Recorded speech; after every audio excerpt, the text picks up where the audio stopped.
আসসালামু আলাইকুম রহমতুল্লাহ। কি অবস্থা সবার, কেমন আছেন সবাই?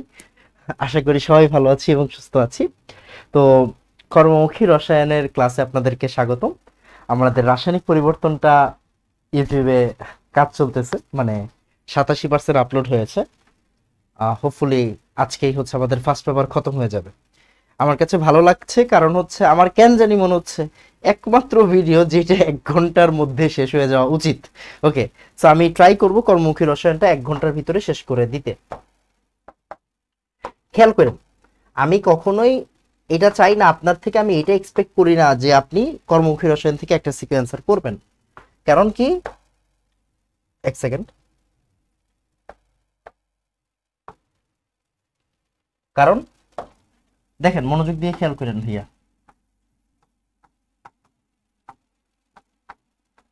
গুণগত থেকে 2টা সিকিউ,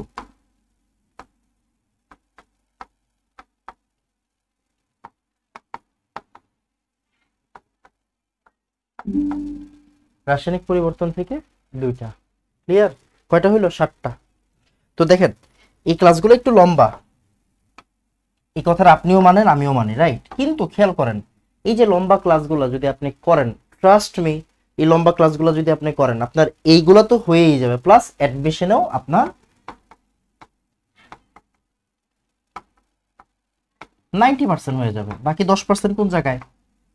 বাকি 10% অ্যাডমিশন ব্যাচে পড়াই দিব। চাইলেও তো সব পড়ানো যায় না, বুঝছেন না? 10% বাকি রাখবো। 10% আমি চাইলেও শেষ করতে পারবো না, কারণ দ্রাব্যতার এমন অনেক ম্যাথ আছে যেগুলা উদ্ভাস বসে আছে উইকলিতে দেওয়ার জন্য, ইঞ্জিনিয়ারিং এর উইকলিতে দেওয়ার জন্য। দ্রাব্যতার এত সুন্দর সুন্দর ম্যাথ আছে যেগুলা মনে করেন হচ্ছে গিয়ে আপনার ব্রেইন খুলে দিবে, এরকম সুন্দর সুন্দর ম্যাথ আছে।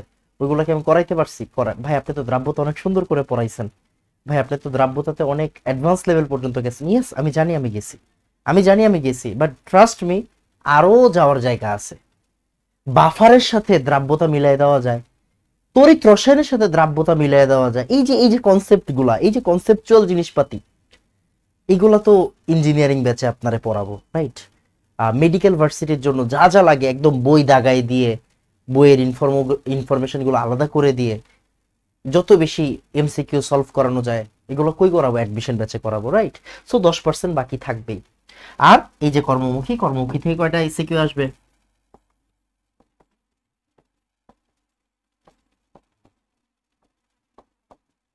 একটা সিকিউ আসবে। ক্লিয়ার বাবা? তো আমি চাই আপনি উপরের থেকে অ্যান্সার করেন, নিচে থেকে আর অ্যান্সার করার দরকার নেই, বাট পড়া তো লাগবেই। সো আসেন আমরা বিসমিল্লাহ বলে শুরু করে দিই। দেখেন, আমি আপনাকে বারবার বলতেছি, আপনি ভুল করেন না। মানে আমাদের এই ব্যাচগুলোতে মানুষ ভর্তি হয় কখন জানেন? ঠিক এইচএসসি পরীক্ষা দিয়ে এসে ভর্তি হয়। এরপর কখন আবার ভর্তি হয়ে জানেন? ঢাকা ভার্সিটির 1 মাস আগে, মেডিকেলের 1 মাস আগে ভর্তি হয়। এই ব্যাচে মেডিকেল ঢাকা ভার্সিটি পরীক্ষার 1 মাস আগে এনরোলমেন্টের, মানে খালি দেখি পোলাপাইন টাকা বাড়ায় টাকা বাড়ায় টাকা বাড়ায়। কেন টাকা বাড়াচ্ছে? এখানে ভর্তি হচ্ছে কেন? কারণ সে এতদিন যে জায়গাগুলোতে ছিল, ওই জায়গাগুলোতে পড়েও তার কেমিস্ট্রি প্রবলেম সলভ হয়নি, এই জন্য, রাইট? এখন খেয়াল করেন, আমি কিন্তু ওই জায়গার দোষ দিচ্ছি না, দোষ দিচ্ছি আপনার। তবে আমি এতটুকু কনফিডেন্টের সাথে বলতে পারি, আপনি যদি কেমিস্ট্রিটা আমার কাছে পড়েন, ইনশাল্লাহ ইনশাল্লাহ অ্যাডমিশনে আমি দেখে নিব। প্রশ্ন এবার যে আনতে এমন সে আনতে করুক, যা পড়াবো সব স্লাইডের ভিতর থেকে আসবে, যেভাবে বলবো ওইভাবেই আসবে ইনশাল্লাহ। ঠিক সেম এই জায়গাতেও যা বলবো ইনশাল্লাহ, বুয়েট চুয়েট টুয়েট কুয়েট বুটেক্স তাই আসবে, এতটুকু বলতে পারি। অভিজ্ঞতার একটা মূল্য আছে। তো এন্ড আলহামদুলিল্লাহ প্রমাণিত। ওকে, প্রমাণ করতেছি রেগুলার বেসিসে। তো সবাই দোয়া করবেন, সবাই মেডিকেল ভার্সিটির ব্যাচে ব্যাচ আকাঙ্ক্ষাতে ভর্তি হবেন। আশা করি 1650 টাকা, বেশি না। আর এই জায়গায় ভর্তি হবেন 1100 টাকা দিয়ে, বেশি না। ওকে, সো এই ব্যাচগুলোতে ভর্তি হয়ে ফেলবেন, এটা আপনার কাছে আমার দাবি রইল। এবার আসেন আমরা পড়ালেখায় স্টার্ট করি। দেখেন, এই চ্যাপ্টার আমি বেশি সময় দিব না, 1 ঘন্টার ভিতরে শেষ করে দিব। আশা করতেছি 1 ঘন্টার ভিতরে এই চ্যাপ্টার শেষ হয়ে যাবে ইনশাআল্লাহ। ওকে, তো খাদ্য নিরাপত্তা, আমি জাস্ট প্রথমে কিছু জিনিস রিডিং পড়াই দিব, এরপরে হচ্ছে গিয়ে কাজ করব। একটা মিনিট, রাসায়নিক পরিবর্তনের পিডিএফটা রেডি হয়েছে, ওই পিডিএফটা ঠিক করে নিই আগে, 1 মিনিট। হ্যাঁ, 96% আপলোড হয়েছে, 96% আপলোড হয়েছে। হ্যাঁ, আর 4% হইলেই আপনি রাসায়নিক পরিবর্তনটা দেখতে পাবেন। আমি এই ক্লাসের মধ্যে থেকে রাসায়নিক পরিবর্তনটা আপনাকে দেখাই দিব না, সমস্যা নেই, আসেন। তো খাদ্য নিরাপত্তা, খাদ্য নিরাপত্তা আমি একটু রিডিং পড়ে যাবো এই জায়গাগুলো, যাতে এমসিকিউতে আপনার কোনো সমস্যা না হয়। খাদ্য নিরাপত্তার ভিত্তি কয়টা? 3টা। পর্যাপ্ত খাদ্য প্রাপ্তি, খাদ্য গ্রহণের সামর্থ্য, খাদ্যের সঠিক ব্যবহার। তিনোটাই রিডিং পড়ে ফেলেন, 3-4 বার রিডিং পড়বেন। হু এর খাদ্য নিরাপত্তার 5টা নির্দেশনা আছে। খাদ্যটা দূষণমুক্ত হতে হবে, কাঁচা ও রান্না করা খাদ্য পৃথক রাখতে হবে, যথাযথ রান্না হতে হবে, খাদ্য সংরক্ষণ হতে হবে ঠিকঠাক, আর নিরাপদ পানি। ক্লিয়ার? নিরাপদ পানি, ওকে ফাইন। দেখেন এমসিকিউ করে ফেলি। খাদ্য নিরাপত্তার সাথে সম্পৃক্ত কোনটা? এই যে খাদ্য সংরক্ষণ, মাত্র পড়লাম, দেখেন মাত্র পড়েছি। ওকে আসো, তারপর খাদ্য নষ্ট হয় কয়টা কারণে? 3টা কারণে।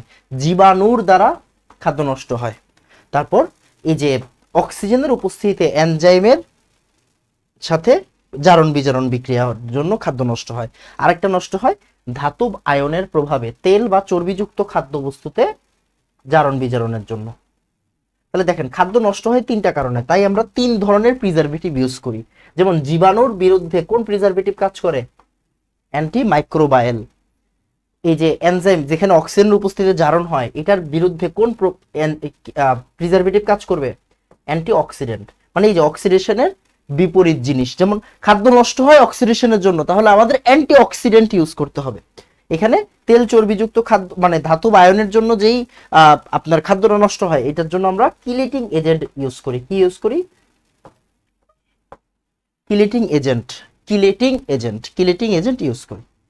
ক্লিয়ার বাবা? তাহলে 3 ধরনের আমরা একটু পরে পড়বো, মানে কৃত্রিম খাদ্য সংরক্ষক, প্রাকৃতিক খাদ্য সংরক্ষক, এগুলো থেকে প্রচুর প্রশ্ন আসে, আমরা দেখবো।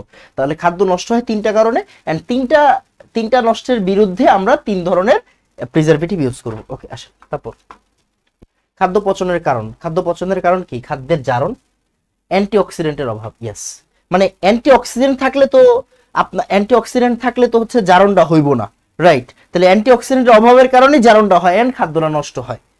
সোডিয়াম বেনজয়েট, সোডিয়াম বেনজয়েট একটা প্রিজারভেটিভের নাম, ঠিক আছে? প্রিজারভেটিভের জন্য তো খাদ্য নষ্ট হবে না, খাদ্য ঠিক থাকবে, তো এটা অপশন হবে না। 1, 2 আর 3 হচ্ছে অপশন হবে, 2 আর 3। অণুজীব বৃদ্ধির জন্য কোনটি প্রয়োজন? জলীয় পরিবেশ প্রয়োজন। সার, সার, সার, সার।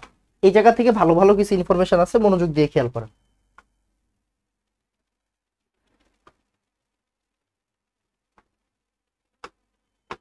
দেখেন সেটা হচ্ছে এই যে নাইট্রোজেন যুক্ত সার কারা কারা? এই দেখেন, ইউরিয়া হচ্ছে নাইট্রোজেন যুক্ত সার, অ্যামোনিয়াম নাইট্রেট হচ্ছে নাইট্রোজেন যুক্ত সার, অ্যামোনিয়াম সালফেট হচ্ছে নাইট্রোজেন যুক্ত সার। এরা উদ্ভিদের বৃদ্ধির জন্য সহায়ক, এরা উদ্ভিদের বৃদ্ধি করে, ঠিক আছে? তারপর ফসফরাস যুক্ত, ফসফরাস যুক্ত সার কি? এই যে monocalcium dihydrogen phosphate, diammonium phosphate, DAP বলা হয় এটাকে, ডিএপি, ওই যে লেখা আছে ডিএপি। তারপরে ডাই অ্যামোনিয়াম ফসফেট, এরাও উদ্ভিদের বৃদ্ধির জন্য সহায়ক। একটু খেয়াল রাখবেন, একটা হচ্ছে মূলের বৃদ্ধির জন্য সহায়ক, এখানে নাই, পরে পড়াবো না, সমস্যা নেই। তারপর পটাশিয়াম যুক্ত সারের কারা কারা? এই যে পটাশিয়াম ক্লোরাইড, পটাশিয়াম নাইট্রেট, এরা ফুল ফল ধারণে সহায়তা করে, এরা ফুল ফল ধারণে সহায়তা করে। ক্লিয়ার? এরা ফুল ফল ধারণে সহায়তা করে। এই জাস্ট কিছু জিনিস নোট করে রাখেন, কেন? কারণ এমসিকিউ তে আসে। দেখেন নাইট্রোজেন যুক্ত সার কারা? ইউরিয়া। ইউরিয়া কি বলতো?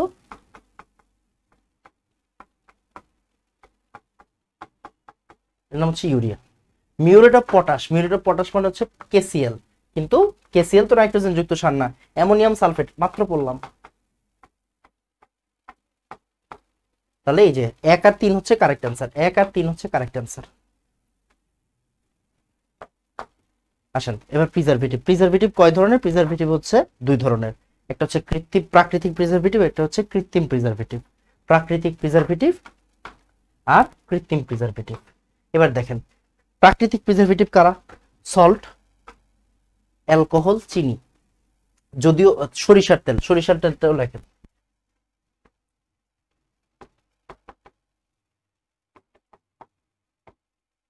ওকে, ভিনেগার, অ্যালকোহল আপাতত লেখেন না, কাহিনী আছে পরে বলবো না। কৃত্রিম প্রিজারভেটিভ কারা? Anti microbial, anti oxidant, chelating agent. Anti microbial, anti oxidant, chelating agent. Clear? দেখা যাচ্ছে না? হ্যাঁ দেখা যাবে। তাহলে প্রিজারভেটিভ কয় ধরনের? 2 ধরনের, প্রাকৃতিক ফুড প্রিজারভেটিভ আর একটা হচ্ছে কৃত্রিম ফুড প্রিজারভেটিভ। লবণ, ভিনেগার, অ্যালকোহল, চিনি এরা হচ্ছে প্রাকৃতিক, আর কৃত্রিম কারা? Antimicrobial, antioxidant, chelating agent. আমরা এগুলো নিয়ে প্রত্যেকটা নিয়ে আলোচনা করবো, সমস্যা নেই। আসে তারপর এক সেকেন্ড, আচ্ছা একটু বলি। লবণ, মনোযোগ দিয়ে খেয়াল করেন, হ্যাঁ লবণ। লবণ দিয়ে কিভাবে খাদ্য সংরক্ষণ করা হয়? কিউরিং এর মাধ্যমে। কিসের মাধ্যমে? কিউরিং, এটা সবাই জানি আমরা, তাই না? তারপর চিনি, চিনি চিনির কিভাবে খাদ্য সংরক্ষণ করে বলেন তো? অসমোসিস বা অভিস্রবণের মাধ্যমে। অসমোসিস বা অভিস্রবণের মাধ্যমে। এই কিওয়ার্ড গুলো একটু জানতে হবে, বুঝছেন? তারপর ভিনেগার, ভিনেগার কি? আচার বা পিকলিং তৈরি।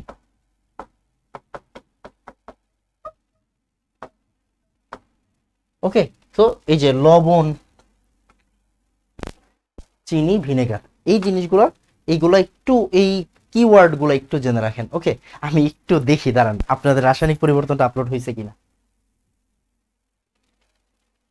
ফুল ভিডিও আপলোড হয়ে গেছে, এখন প্রসেসিং হচ্ছে, প্রসেসিং শেষে ভিডিওটা পাবলিক হয়ে যাবে, তখন হয়তো দেখাইতে পারবো। আসেন তারপর এই জায়গায় আপনার কিছু প্রিজারভেটিভের নাম আছে, এগুলো সবই কি প্রিজারভেটিভ? অ্যান্টি মাইক্রোবায়াল, যেমন বেনজোইক অ্যাসিড, সরবিক অ্যাসিড, পটাশিয়াম, এই যে propanoate, calcium propanoate, sodium propanoate, potassium nitrate, তারপরে পটাশিয়াম থায়োসালফেট, এগুলো নিয়ে আমরা পরে আলোচনা করব সামনে, হ্যাঁ সামনে আলোচনা করব। প্রিজারভেটিভ এগুলোর প্রত্যেকটার ব্যবহার এখানে লেখা আছে, এগুলো নিয়ে আমরা পরে আলোচনা করব। ওকে, কোনটি অতিরিক্ত আর্দ্রতা শোষণ করে খাদ্যকে সংরক্ষণ করে? অতিরিক্ত আর্দ্রতা শোষণ কিভাবে করা হয়? অসমোসিস প্রক্রিয়ার মাধ্যমে। অসমোসিস প্রক্রিয়ার মাধ্যমে, দ্যাট মিন্স চিনি। কোনটি অতিরিক্ত আর্দ্রতা শোষণ করে খাদ্যকে সংরক্ষণ করে? অসমোসিস।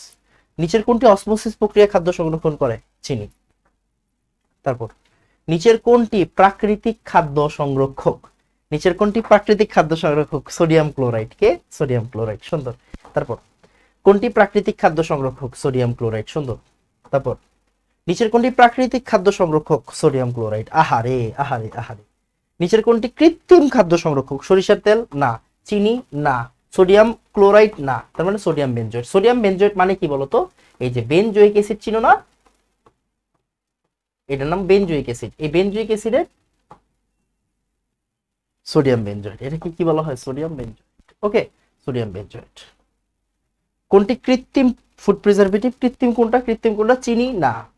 Sodium chloride? না। ভিনেগার? না। Sodium benzoate. ওকে, অ্যান্টিঅক্সিডেন্ট কারা কারা? অ্যান্টিঅক্সিডেন্ট এজেন্ট কোনটি? আচ্ছা এগুলো এগুলো তো ছিল এখানে। ও আচ্ছা, হয়তো ওই পেজটা আসে নাই, বুঝতে পারছি বুঝতে পারছি, সমস্যা নেই। আচ্ছা একটু লিখে ফেলেন, হ্যাঁ একটু লিখে ফেলেন। আচ্ছা এক সেকেন্ড, আমি আমি ডিরেক্টলি হচ্ছে গিয়ে এখানে পেজটা আপলোড দিই।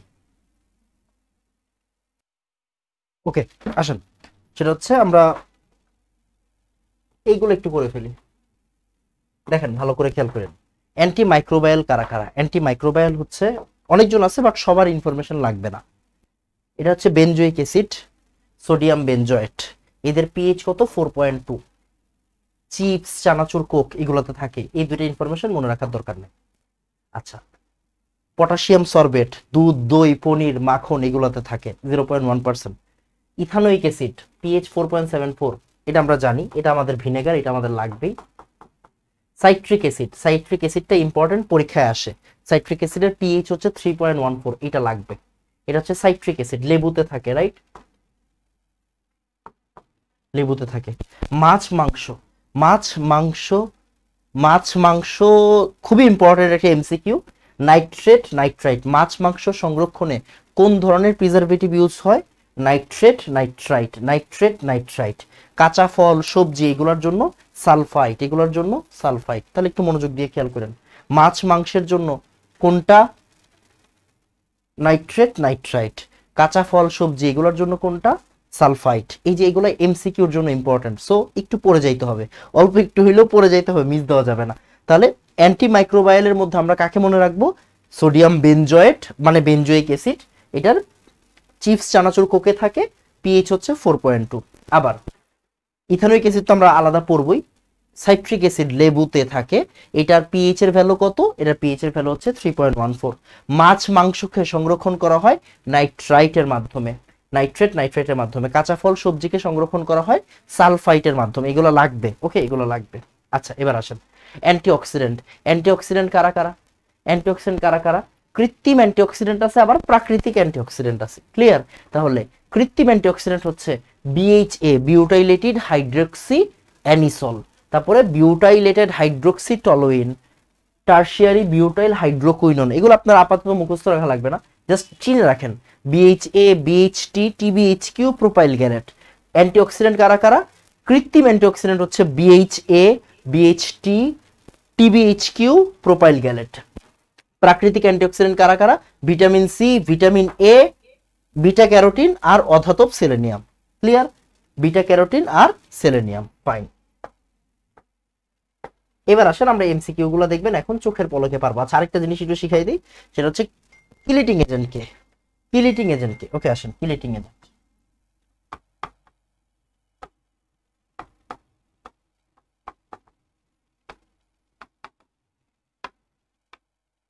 কিলিটিং এজেন্ট হচ্ছে আমাদের শুধু আমাদের জানতে হয় ইডিটিএ,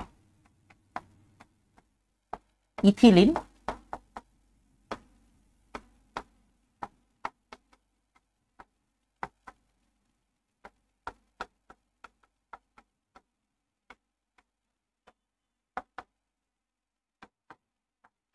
ইথিলিন ডায়ামিন টেট্রাএসিডেট,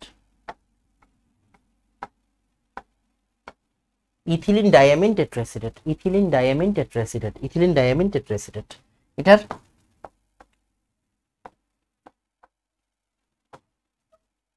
সন্নিবেশ সংখ্যা 6। এটা একটু মাথায় রাখেন, এটা সিকের ওয়েটে আসছে, এটা সিকের ওয়েট 22 আসছে।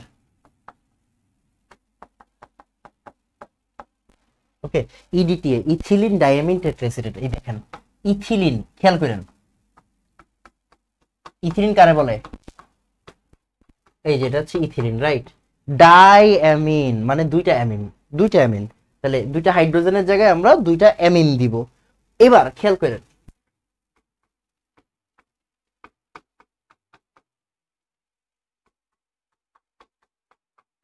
এবার চারটা হাইড্রোজেনের জায়গায় অ্যামিন দিছি না, টেট্রাএসিডেট, চারটা অ্যাসিডেট মাইরা দেন। সরি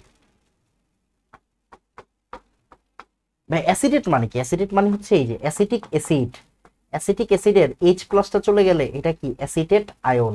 এটাকে আমরা A মাইনাস দ্বারা প্রকাশ করছি আর কি। ক্লিয়ার? ওকে, এখানে ছয়টা মানে লিগেন্ড, কিন্তু এখানে এই যে নাইট্রোজেন লিগেন্ড হিসেবে ব্যবহার করা হয় আর অ্যানায়নরাও লিগেন্ড হিসেবে থাকে। তার মানে ও সন্নিবেশ বন্ধন দিতে পারে, এই নাইট্রোজেন সন্নিবেশ বন্ধন দিতে পারে, এরা সন্নিবেশ বন্ধন দিতে পারে, এরা সন্নিবেশ বন্ধন দিতে পারে। তাহলে ইডিটিএ হচ্ছে গিয়ে 6টা সন্নিবেশ বন্ধন দেয়, তাই সন্নিবেশ সংখ্যা কয়টা? 6টা। এন্ড এটা হচ্ছে একটা হেক্সাডেন্টেট লিগেন্ড। হেক্সাডেন্টেট মানে ষষ্ঠ দন্তি লিগেন্ড। ওই যে সন্নিবেশ বন্ধনের 6টা সন্নিবেশ বন্ধন দিতে পারে, তাই এটাকে আমরা বলতে পারি স্বরযোজী। 6টা দাঁত, স্বরযোজী মানে 6 যোজনী বিশিষ্ট লিগ্যান্ড। এই জন্য আমি প্রথমে অ্যামিন লিখছিলাম, খেয়াল করছেন? Ethylene die amine লিখছিলাম। ওকে, আপাতত অ্যামিন অ্যামিন অ্যামিন যেটাই শিখেন সমস্যা নেই। ইথিলিন ডায়ামিন টেট্রাএসিডেট, ইডিটি হচ্ছে আমাদের কিলিটিং এজেন্ট, এটা লাগবে। ওকে, আসো তারপরে আমরা তাহলে প্রশ্নগুলো সলভ করি। দেখো অ্যান্টিঅক্সিডেন্ট কোনটা? BHA, BHT, TBHQ, propyl gallate. দেখো সালফার ডাইঅক্সাইড, এটা কি? সোডিয়াম নাইট্রাইট, এটা কিন্তু antimicrobial, antimicrobial, antimicrobial. Okay okay, তারপর নিচের কোনটি অ্যান্টিঅক্সিডেন্ট নয়? BHT antioxidant, BHA antioxidant, TBHQ antioxidant, EDT হচ্ছে কিলিটিং এজেন্ট, তার মানে এইটা অ্যান্সার। প্রাকৃতিক অ্যান্টিঅক্সিডেন্ট কে? প্রাকৃতিক অ্যান্টিঅক্সিডেন্ট হচ্ছে বিটা ক্যারোটিন আর হচ্ছে selenium, vitamin C, vitamin E. Vinegar না, ভিনেগার হচ্ছে আমাদের প্রাকৃতিক। বিএইচটি হচ্ছে কৃত্রিম অ্যান্টি মাইক্রোবায়াল, সরি অ্যান্টিঅক্সিডেন্ট, কৃত্রিম অ্যান্টিঅক্সিডেন্ট। বিএইচএ হচ্ছে কৃত্রিম অ্যান্টিঅক্সিডেন্ট, তাই না? আর প্রাকৃতিক অ্যান্টিঅক্সিডেন্ট কারা? 4 জন। পড়তে পড়তে রিভিশন হয়ে যাবে। কোনটি অ্যান্টিঅক্সিডেন্ট? দেখো, sodium benzoate antimicrobial, sorbic acid antimicrobial, beta carotene antioxidant, citric acid antimicrobial. মনে আছে পিএইচ কত? 3.14। একবারে টাইমে পড়ে ফেলেন। সোডিয়াম বেনজয়েড কি চিপস, চানাচুর, কোকে থাকে, মনে আছে? পিচের কোনটি কিলিটিং এজেন্ট হিসেবে ব্যবহার করা হয়? ইডিটিএ। কোনটি জীবাণুনাশক? ফর্মালডিহাইড। কেন? কারণ ফর্মালডিহাইড থেকে ফরমালিন তৈরি হয়, জীবাণুনাশক। ভালো প্রশ্ন কিন্তু, হ্যাঁ ভালো প্রশ্ন। ফরমালিন তৈরি হয়, জীবাণুনাশক। কোটাজাতকরণ। আচ্ছা, কোটাজাতকরণ আপনাদের সিলেবাসে নাই। কোটাজাতকরণ আমি পড়াবো না বেশি, বাট একটু আমি বলে যাব, না হলে আমার নিজের কাছে খারাপ লাগবে। আমি বারবার বলতেছি, কোটাজাতকরণ আমার নিজের কাছে খারাপ লাগবে যদি আমি একটু হইলেও না বলি। এগুলো অ্যাডমিশন ব্যাচে ডিটেলসে পড়াবো। এক মিনিট দেখি আপনাদের রাসায়নিক পরিবর্তনটা কতটুকু হয়েছে। রাসায়নিক পরিবর্তনটা 36% চেক হয়েছে, 37% চেক হয়েছে। কি রে, আপলোড হয়ে গেছে নাকি? দেখি তো একটু, আপলোড হয়ে গেছে নাকি, জানি না। চেক হইতেছে। এক সেকেন্ড, হ্যাঁ একটু চেক করি।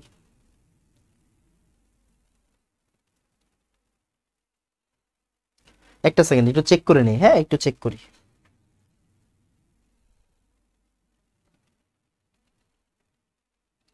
লাইক আসলো কোন জায়গা থেকে ভিডিওতে?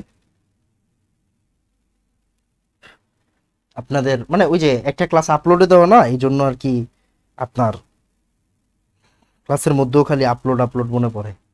সমস্যা নেই, একটু পরে আপলোড হয়ে যাবে রাসায়নিক পরিবর্তনটা ইনশাল্লাহ। সো প্যারা খাওয়ার কারণ নাই। ওকে,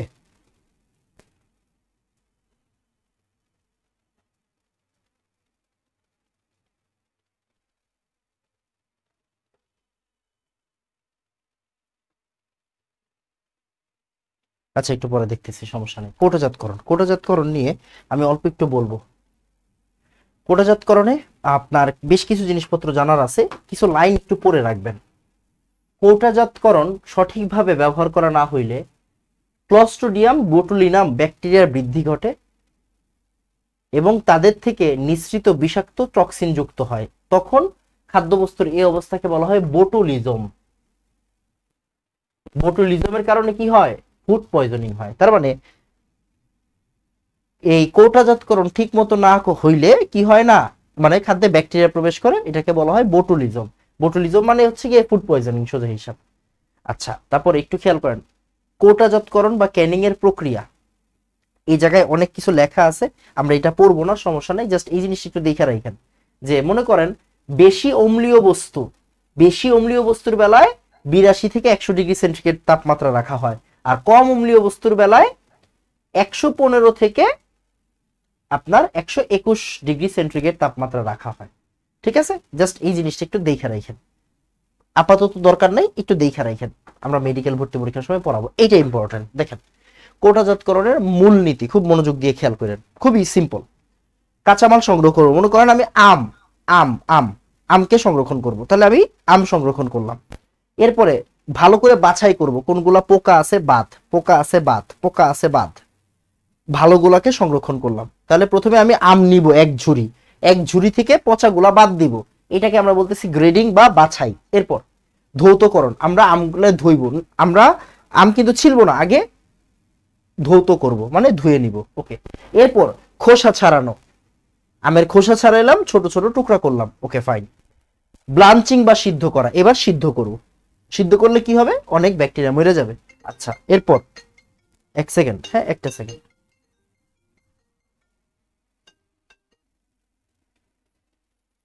এই রাসায়নিক পরিবর্তন আপলোড হয়ে গেছে। ওকে, যেটা বলতেছিলাম, তাহলে প্রথমে আমি আমগুলোকে সংগ্রহ করলাম, এরপরে বাছাই করব, এরপরে ধুবো, এরপরে হচ্ছে খোসা ছাড়াবো, টুকরা করব, এরপরে সিদ্ধ করব।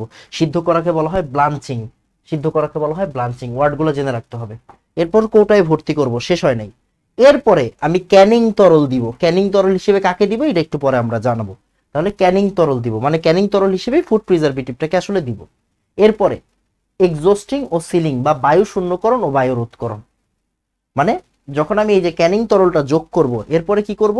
এরপরে এক্সজস্টিং করে সিলিং করে দিব, যাতে করে কি হয়, এখানে আর বাতাস ঢুকতে না পারে। ওকে, তারপরে এটারে একটু গরম পানিতে ফুটাবো যাতে করে কোনো ব্যাকটেরিয়া থাকলে ওইগুলো মরে যায়। এরপরে কৌটোটাকে ঠান্ডা করব যাতে করে ওই গরমটা আর না লাগে কারো হাতে। দেন আমি লেবেলিং করব, লেবেলিং ও গুদামজাতকরণ, মানে এরপরে নাম দিয়ে দিব এখানে যে এই যে এনাম ভাইয়ের এত কেজি আম, ঠিক আছে। ওকে, এবার দেখেন কৌটোজাতকরণ বা ক্যানিং এর বিভিন্ন ধাপ এখানে লেখা আছে। এই যে এনজাইম ও মাইক্রো অর্গানিজম দূর করে কে? ব্লাঞ্চিং। ব্লাঞ্চিং এর কাজটা বুঝছেন, ব্লাঞ্চিং এর কাজ হচ্ছে এখানে দেওয়া আছে। তারপর এই যে বিশেষ প্রক্রিয়ায় তাপ দিয়ে পাত্র থেকে বায়ু বের করাকে বলা হয় কি বলতো? এক্সস্টিং। ক্যানের ভিতরে যাতে মরিচা না পড়ে এবং বায়বীয় অণুজীব জন্মাতে না পারে এটাকে বলা হয় এক্সস্টিং। মানে এখানে বিভিন্ন নাম দেওয়া আছে বুঝছেন, বিভিন্ন কাজ দেওয়া আছে, সমস্যা নেই, এগুলো লাগবে না। এরপর এই যে আমের কৌটাজাতকরণ প্রণালী দেওয়া আছে, এখানে পড়তে হবে না, জাস্ট অপশনগুলো দেখেন। ফল সংগ্রহ, ধৌতকরণ ও খোসা ছাড়ানো, ফলের টুকরা বা স্লাইস করা, তারপরে ওই যে ক্যানিং তরল ভর্তি করা, এক্সস্টিং, সিলিং, রিটোর্টিং, লেবেল ও বাজারজাতকরণ। মিলছে ব্যাপারটা? মানে আইডিয়াটা নিয়ে রাখেন, আপনাদের সিলেবাসে নাই, সো প্যারা খাইতে হবে না, জাস্ট একটু আইডিয়াটা নিয়ে রাখেন, এই জন্য এখানে স্লাইড করে রাখছি। এরপর আসেন tomato, same process, same process, same process. কচি ভুট্টা, সেম প্রসেস। ক্যানিং তরল হিসেবে কাদেরকে রাখা হয় এইটা আমরা একটু পড়বো এখান থেকে। ক্যানিং তরল হিসেবে কাকে রাখা হয়? ক্যানিং তরল হিসেবে কাকে রাখা হয়? ওকে, ক্যানিং তরল হিসেবে কাকে রাখা হয় দেখেন, ক্যানিং তরল হিসেবে কাকে রাখা হয় সেটা হচ্ছে এই যে আম আর আনারসের ক্ষেত্রে 30 থেকে 40% চিনির দ্রবণ ও 0.25% সাইট্রিক অ্যাসিড, এইটা মোটামুটি মাথায় রাখলে হয়ে যায়। মানে আম আর আনারসের ক্ষেত্রে 30 থেকে 40% চিনির দ্রবণ ও 0.25% সাইট্রিক অ্যাসিড। বাকিগুলো দেখেন কাছাকাছি, যেমন দেখেন কাঁঠাল 40% চিনির দ্রবণ, 0.25% সাইট্রিক অ্যাসিড।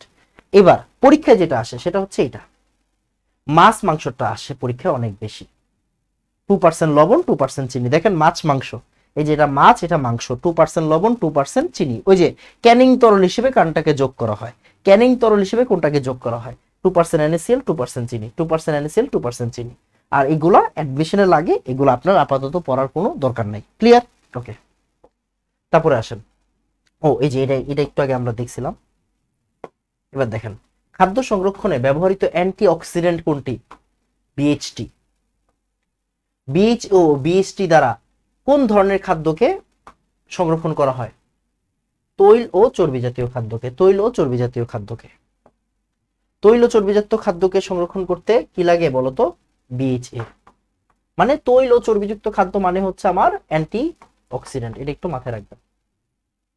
ওকে, তেল ও চর্বিযুক্ত খাদ্য সংরক্ষণে কোনটা ব্যবহার করা হয়? বিএইচএ। ওকে, বিএইচএ।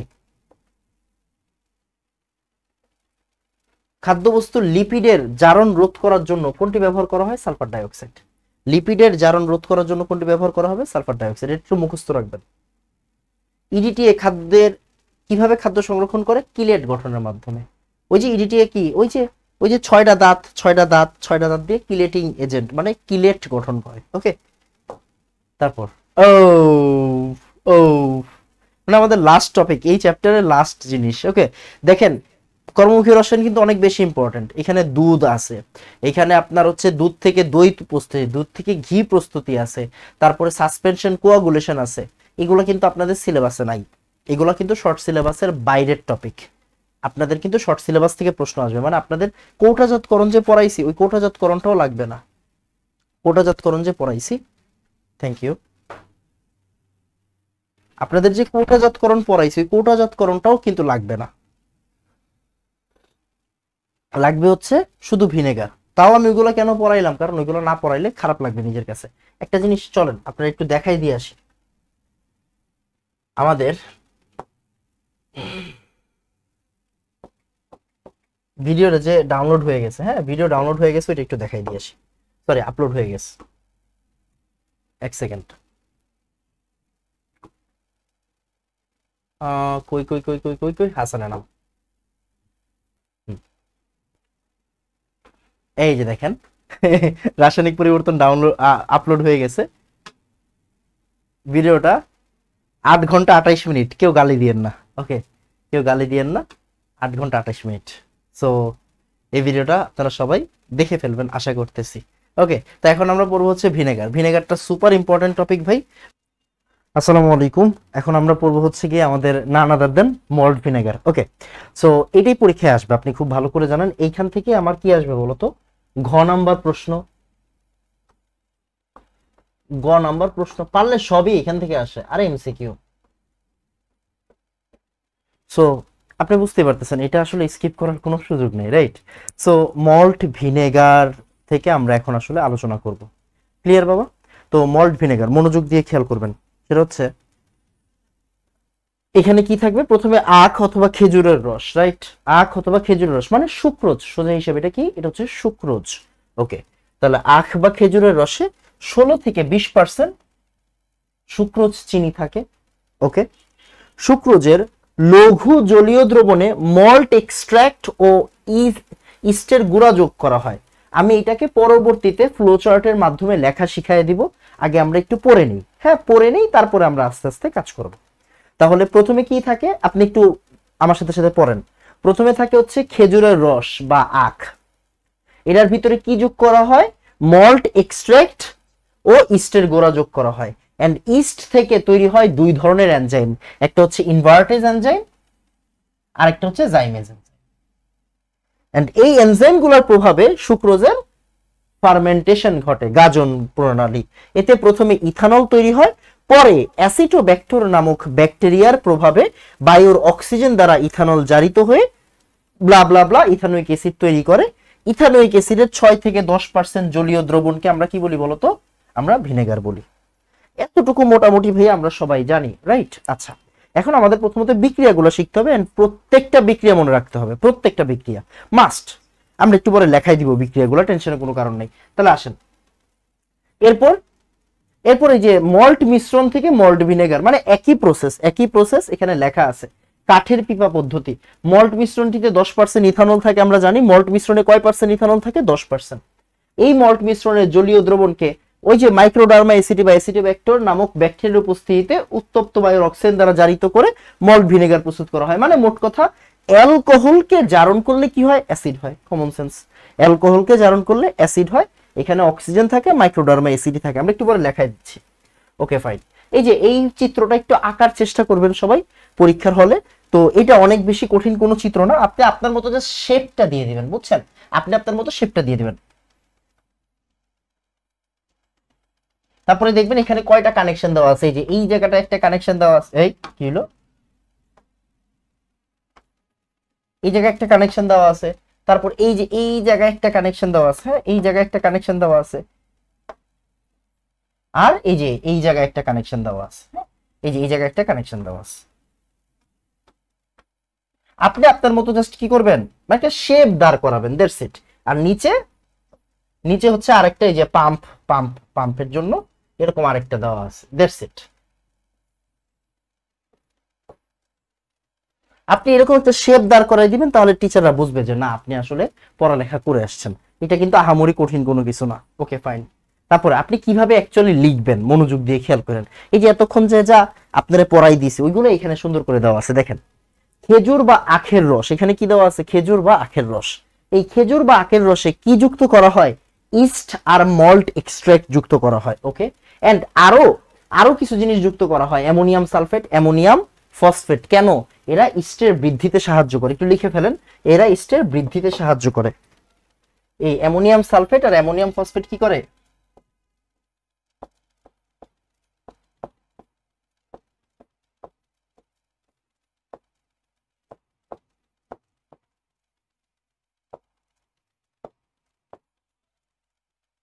ইস্টের বৃদ্ধিতে সাহায্য করে। ওকে, ইস্টের বৃদ্ধিতে সাহায্য করে। ক্লিয়ার? ওকে ডান। এরপরে এই যে আখের রস আর খেজুরের গুঁড়াতে কি আছে, 16 থেকে 20% সুক্রোজ, C12H22O11। ওকে ফাইন, এটাতে হিট দেওয়া হয়। কেন হিট দেওয়া হয়, হিট দিলে জীবাণুগুলো মারা যায়। কারণ আপনি যখন খেজুরের রস কালেক্ট করবেন ওইখানে জীবাণু থাকতে পারে, খুব স্বাভাবিক জিনিস। তো হিট দিলে কি হবে, জীবাণুগুলো মরে যাবে। ক্লিয়ার? ওকে। এরপর 37°C তাপমাত্রায় ইনভার্টেজ এনজাইমের প্রভাবে, এই যে দেখেন, এই যে দেখেন ইস্ট থেকে এই ইনভার্টেজ এনজাইমটা আসে, রাইট? তো ইনভার্টেজ এনজাইমের প্রভাবে এই সুক্রোজটা কি হয়ে যায়, ইনভার্ট চিনি হয়ে যায়, মানে গ্লুকোজ আর ফ্রুক্টোজে ভাগ হয়ে যায়। এটা দেখেন, এখানে কি দেওয়া আছে, গ্লুকোজ আর fructose. Clear? Okay. And glucose আর ফ্রুক্টোজ আবার জাইমেজের প্রভাবে, জাইমেজ এনজাইমও তৈরি হয় ইস্ট থেকে, জাইমেজ এনজাইমের প্রভাবে কি হয়, এই যে ভাইয়া 4 মোল ইথানল তৈরি করে এখান থেকে। দেখেন টোটাল কার্বন কয়টা, 6 6 12টা, 12টার ভিতরে 4টা ইথানল মানে কি 8টা কার্বন, আর আরো 4টা কার্বন ডাইঅক্সাইড হিসেবে বের হয়ে যায় এখান থেকে, 4টা কার্বন ডাইঅক্সাইড হিসেবে বের হয়ে গেল। ক্লিয়ার? ওকে, এইটারই আসলে আপনাকে বিক্রিয়াতে লিখে দিয়ে আসতে হবে। আমরা একটু এই যে এই জায়গায় বিক্রিয়া লেখা আছে, আমি হচ্ছে কি আপনাকে বিক্রিয়াটা একবার নিজে করে দেখাই, তাহলে আপনার কাছে ভালো লাগবে। দেখেন C12H11O22, ক্লিয়ার? এই যে C12H22O11, সরি উল্টা লিখছি, ডাবল থাকবে, হাইড্রোজেন কি থাকবে, ডাবল থাকবে। ওর সাথে পানি দিবেন কেন ভাইয়া, দ্রবণ, দ্রবণ মানে কি, অবশ্যই এখানে পানি আছে। এখান থেকে কি তৈরি হবে,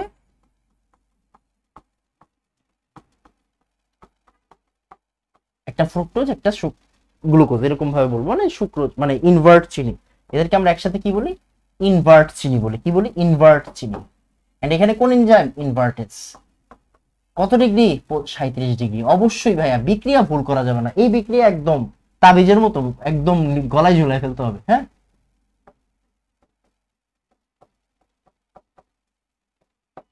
এরপর মনোযোগ দিয়ে খেয়াল করেন, এখানে কার্বন কয়টা আছে, 6টা 6টা 12টা, রাইট? এইভাবে দিলাম। হ্যাঁ, কি করতে হবে, মনোযোগ দিয়ে খেয়াল করেন, এই যে এই জায়গায় বিক্রিয়া দেওয়া আছে, জাইমেজ এনজাইমের প্রভাবে টেম্পারেচার 25 ডিগ্রি সেন্টিগ্রেড ধরেন, 20 থেকে 24 লেখা আছে বইয়ের ভিতরে, 4 মোল ইথানল তৈরি হবে। ইথানল মানে কি, CH3CH2OH,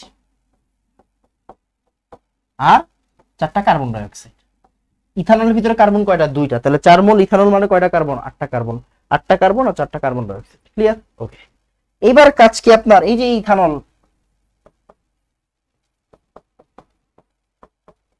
ইথানলের ভিতরে জারণ করলে যে মাইক্রোডার্মা অ্যাসিডোব্যাক্টর, আমরা আগে পরের প্রসেসটা শিখাই। দেখেন অ্যাসিডোব্যাক্টরের রূপান্তর, এটা মানে মনোযোগ দিয়ে খেয়াল করেন, প্রথমে তো আমরা কি তৈরি করলাম, অ্যালকোহল তৈরি করলাম, অ্যালকোহল পর্যন্ত তৈরি করছি না, এই যে এই জায়গাটা ভালো করে তাকান, আমরা কি কি তৈরি করছি, অ্যালকোহল তৈরি করছি। কি তৈরি করছি, অ্যালকোহল তৈরি করছি। এরপরের প্রসেস কি, এরপরে এই যে এই অ্যালকোহল, এই 10% অ্যালকোহল, হ্যাঁ যেহেতু মল্ট মিশ্রণ আমরা যোগ করছি, এখানে 10% ইথানলের কথাই বলবো আমরা। 10% ইথানল থেকে কিছু ইথানল, অল্প কিছু ইথানল, 400-500 ml ইথানল, এখান থেকে আমরা কি করব, আমরা এখান থেকে সরাবো। এই জায়গা থেকে, এটা কিন্তু আমাদের মূল বেশি, এইখান থেকে আমরা সরাবো। একটা মাটির খোলা মাটির পাত্রে, একটা খোলা মাটির পাত্রে 350 থেকে 450 ml এর মতো ইথানল আমরা আলাদা করব। আলাদা কইরা ওইটাকে রাইখা দিব, ওইটাকে রাইখা দিব, রাখলে কি হবে, একটা স্তর পড়ে যাবে। ওই যে আমাদের গ্রামের ভাষায় বলে হচ্ছে আপনার ছাতি পড়ে গেছে, বা হচ্ছে ছত্রাক জমে গেছে শুদ্ধ বাংলায় বললে, বা আরে আমাদের নানার ভাষায় বলে সাতকোড়া পড়ে গেছে। ওকে, মানে একটা স্তর, একটা লেয়ার পড়ে যাবে, অনেকদিন রাখলে কি হবে, একটা লেয়ার পড়ে যাবে। এইটাকেই আমরা কি বলি বলতো, এই স্তরটাকে আমরা বলি হচ্ছে অ্যাসিটোব্যাক্টর, অ্যাসিটোব্যাক্টর। এবার কি করব আমরা, মনোযোগ দিয়ে খেয়াল করেন, এটারে অন্ধকারে 7 থেকে 10 দিন রাইখা দিব। তো অন্ধকারে 7 থেকে 10 দিন রাইখা দিলে এটা চূড়ান্ত পর্যায়ে চলে যাবে, ফাইনাল অ্যাসিটোব্যাক্টর হয়ে যাবে।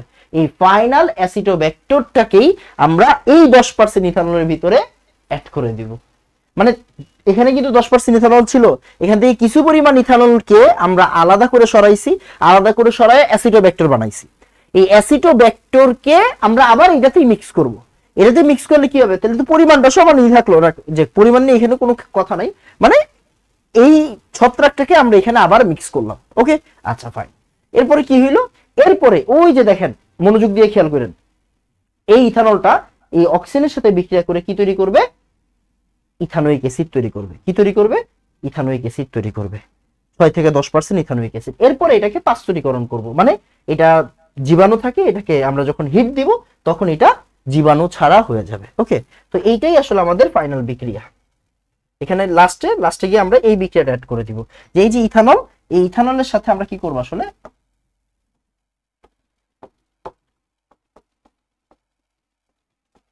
অক্সিজেন দিব, এখানে কি দিব, অ্যাসিটোব্যাক্টর।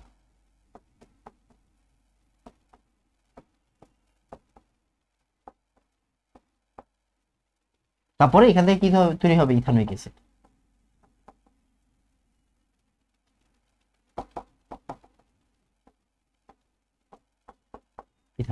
দ্যাটস ইট আমাদের কাছ থেকে 6 থেকে 10%।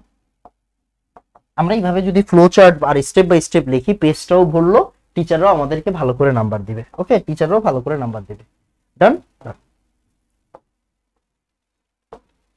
এবার দেখেন, এবার আপনার যে কোনো এবার আপনাকে এখানে যে কোনো কি দেখ বলেন তো, যে কোনো ইয়ামাইরা দেখ, মানে হচ্ছে কি আপনার সিকিউ দেখ, আপনি পারবেন। দেখেন এখন আর সিকিউ সলভের কিছু নাই। সুক্রোজ পানির সাথে বিক্রিয়া করে ইনভার্টেজ, মানে এটা কি আমার ইনভার্ট চিনি। এই ইনভার্ট চিনিগুলো জাইমেজের মাধ্যমে ইথানল তৈরি করে। এই ইথানলটা অক্সিজেনের সাহায্যে এই যে মাইক্রোডার্মা অ্যাসিডি বা অ্যাসিডোব্যাক্টর দিয়ে ইথানোয়িক অ্যাসিড তৈরি করে। ক্লিয়ার? এম যৌগটির উৎপাদন প্রক্রিয়া বর্ণনা করো। পারবো?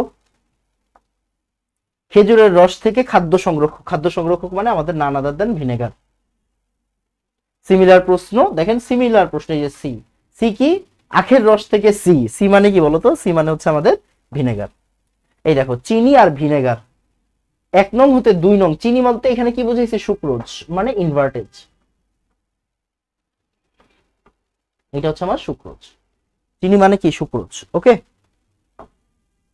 তারপর আখের রস থেকে এ পাত্রের খাদ্য সংগ্রহক মানে হচ্ছে ওই যে 10% ইথানোয়িক অ্যাসিড, মানে কি আমাদের এটা কি ভিনেগার। সুন্দর প্রশ্ন, মানে সব সিম্পল প্রশ্ন, এখানে কোনো কঠিন কোনো পেঁচাবে না। পেঁচাবে কি? পেঁচাবে হচ্ছে কি আপনারা বুঝাচ্ছি। এই দেখেন, আপনাকে বলবে ভিনেগারের গুরুত্ব, খাদ্য সংরক্ষণে ভিনেগারের গুরুত্ব আলোচনা করো। খুব মনোযোগ দিয়ে খেয়াল করেন, দরকারি কথা। খাদ্য সংরক্ষণে ভিনেগার আপনার কি করতে হবে? দেখেন বইয়ে এত কিছু লেখা থাকে না, আপনাকে একটা টেস্ট পেপার বা একটা গাইডের হেল্প নিতে হবে। কি হবে? এখানে আপনি পয়েন্ট আকারে লিখতে পারবেন। এটা কিন্তু ছোটবেলার বাংলায় যে রচনা লিখতাম না, ওই রচনার মতো আপনি আপনার মতো পয়েন্ট বাড়াবেন। যেহেতু 4 নাম্বার প্রশ্নে এখানে দিবে, বলবে উদ্দীপকের সি যৌগটি হলো কি? ভিনেগার। ভিনেগারের গুরুত্ব এবং খাদ্য সংরক্ষণ কৌশল আলোচনা করো। ব্যাপারটা কি ধরা গেছে? ওকে, তাহলে দেখেন আপনি একটা পয়েন্ট দিবেন, শাকসবজি সংরক্ষণে ভিনেগারের গুরুত্ব, ফল সংরক্ষণে ভিনেগারের গুরুত্ব, মাছ মাংস সংরক্ষণে ভিনেগারের গুরুত্ব, খাদ্যের ব্যাকটেরিয়া ও বিষাক্ত বস্তুর ধ্বংসে ভিনেগারের গুরুত্ব। Clear concept? মানে জব নরমাল পড়া, এগুলো নরমাল ছোটবেলার বাংলা পড়া। আপনি জাস্ট এই যে পয়েন্ট আকারে, এগুলো কিন্তু নীল কালি দিয়ে লিখবেন, চেষ্টা করবেন নীল কালি দিয়ে লেখার। তাহলে কি হবে? একটা পয়েন্ট বাড়লো, টিচারদের একটা ইমপ্রেশন তৈরি হবে আপনার জন্য। তারপরে এরপরে আপনি আসবেন হচ্ছে গিয়ে ভিনেগার কিভাবে খাদ্য সংরক্ষণ করে। এই যে এই জায়গায় আলোচনা ভিনেগারের খাদ্য সংরক্ষণ, সামনে টাইপ করাও আছে, বাট আমি এখানে একটু দেখাচ্ছি ভিনেগারের খাদ্য সংরক্ষণ কৌশল। সামনে টাইপ করাও আছে, হ্যাঁ, খাদ্য সংরক্ষণ কৌশল, ভিনেগারের খাদ্য সংরক্ষণ কৌশল। মনোযোগ দিয়ে খেয়াল করেন, সেটা হচ্ছে খাদ্যদ্রব্যকে অণুজীবের হাত থেকে রক্ষা করতে গেলে 2টি প্রধান পদক্ষেপ গ্রহণ করতে হয়। কি? অণুজীবের বিকাশ ও বৃদ্ধি রহিতকরণ, মানে অণুজীবকে বড় হইতে দেওয়া যাবে না। আরেকটা হচ্ছে এনজাইমের কার্যকারিতা বিনষ্টকরণ।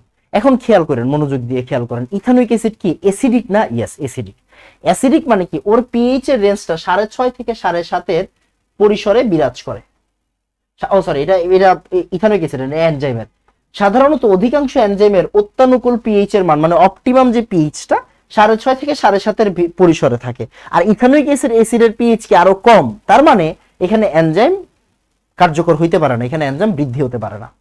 ওকে, তারপরে যেহেতু ভিনেগারের জলীয় পরিবেশের পিএইচ এর মান হ্রাস করে, যে ভিনেগার খাদ্য পণ্যের জলীয় পরিবেশের পিএইচ এর মান হ্রাস করে, কেন? অ্যাসিডিক, পিএইচ এর মান হ্রাস করবে। তাই এই পরিবেশটি অণুজীবের বিকাশ ও বৃদ্ধির পক্ষে সহায়ক নয়। ওকে, প্রকৃতপক্ষে অণুজীব বিকাশের প্রতিবন্ধ সৃষ্টি করার মূল কারণ হচ্ছে অবিয়োজিত অ্যাসিডিক অ্যাসিডের পরিমাণ। পিএইচ এর মান হ্রাস পেলে অ্যাসিডিক অ্যাসিডের অবিয়োজিত অংশের পরিমাণ বৃদ্ধি পায়। কমন সেন্স, পিএইচ এর মান কমবে। পিএইচ এর মান কমা মানে কি রে ভাই? এটা অ্যাসিডিক হওয়া না? অ্যাসিডিক হওয়া মানে কি? অবিয়োজিত অ্যাসিড, অ্যাসিডিক অ্যাসিড কিন্তু CH3COOH। খেয়াল করেন, বিক্রিয়াটা খেয়াল করেন, CH3COOH।